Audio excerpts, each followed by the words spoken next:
to this, the additional recording for week 5. This week I'd like to draw your attention to slide 30 of the PowerPoint. There's an activity there which extends to slide 31 also. Now, to explain the exercise itself, I initially conceived this to be a paired activity, more for efficiency than anything.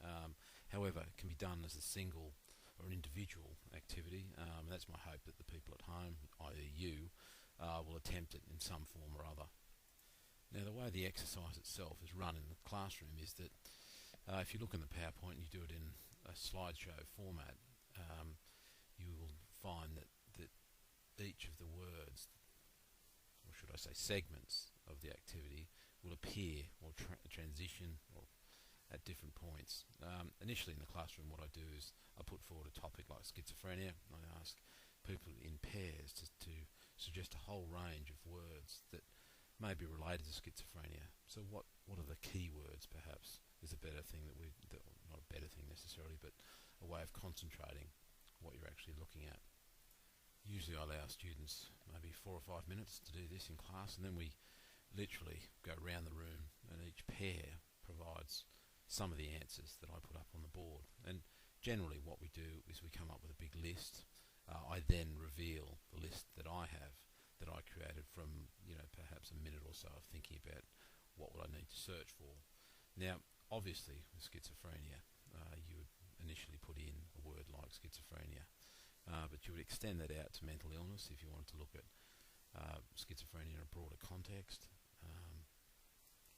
However, as an exercise, really I guess the point I'm trying to make is that we can come up with a lot of different expressions for something like schizophrenia. Now, whilst I obviously disagree, and if you'll note in the notes of the slideshow, on that particular slide 30, I've simply said that whatever synonyms or other words that you come up, even the ones that are used in common parlance, are not obviously ones that necessarily are meant to denigrate the schizophrenics or in any way meant to label them. However, these terms, these words are used and are often related to things like schizophrenia. They may not be obviously an even fit, and may not even be part of a broader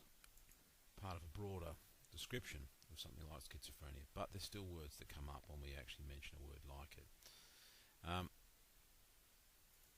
So from the exercise on the board, what I'll get students to do then is choose a topic, and it could be any topic. I mean, what I often do is make them think about topics that would obviously be represented in our library at UTAS on the Cradle Coast. We've got a very good and up-to-date reference section, but people can obviously go searching a range of areas to find information that they need.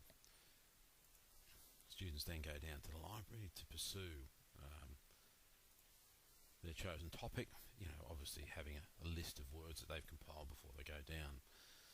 What I ask them to do, and if you have a look on slide 31, they then begin an internet search.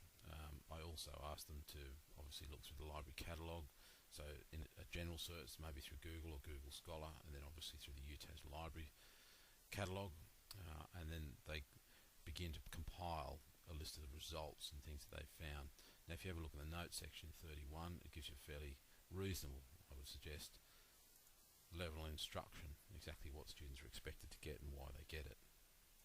Anyway, the point of the exercise really is that students get to evaluate their sources. So they obviously go and do a series of searches, they come back, and hopefully they've come up with 3 fairly reputable and reliable sources of information from off the net.